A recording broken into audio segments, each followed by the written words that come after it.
राष्ट्रवादीच्या अनेक नेत्यांनी भारतीय जनता पार्टीत प्रवेश केल्यापासून दादांच्या राष्ट्रवादीमध्ये भाजपमुळे काहीशी चिडचिड होत असल्याचे पाहायला मिळत आहे।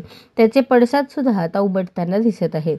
सोलापूरच्या अजित पवार राष्ट्रवादी गटाच्या युवक अध्यक्ष सुहास कदम यांनी जिल्ह्याचे पालकमंत्री जयकुमार गोरे आणि शहर मध्यचे आमदार देवेंद्र कोठे यांना बालिश म्हणून हिणवले आहे। नुकताच राष्ट्रवादी काँग्रेस अजित पवार गटातून माजी आमदार राजन पाटील, माजी आमदार यशवंत माने, जिल्हा परिषदेचे माजी सदस्य रणजितसिंह शिंदे, बंधू विक्रम शिंदे यांच्यासह शेकडो कार्यकर्त्यांनी भाजपमध्ये प्रवेश केला। हा राष्ट्रवादीला धक्का होता। महायुतीमध्ये जिल्हा नियोजन समितीच्या निधीवरून सुद्धा धुसफूस ऐकायला मिळते। या मोठ्या प्रवेशामागे पालकमंत्री जयकुमार गोरे, आमदार सचिन कल्याण शेट्टी, आमदार देवेंद्र कोठे यांचा महत्त्वाचा वाटा आहे। हीच सल राष्ट्रवादीला असल्याचे पाहायला मिळते।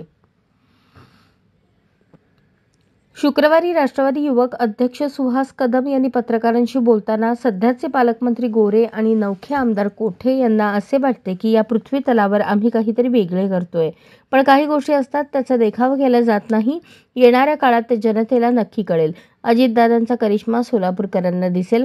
भाजपची दाखवण्याची पद्धत बालिश बुद्धीची आहे, पण त्यांनी विसरू नये की आपण कशा पद्धतीने सत्तेत आहोत। तुम्ही महायुतीचा घटक आहात। अशाच नवनवीन अपडेटसाठी जनता राज्य न्यूज चॅनलला सबस्क्राईब करा, लाईक करा आणि शेअर करायला विसरू नका।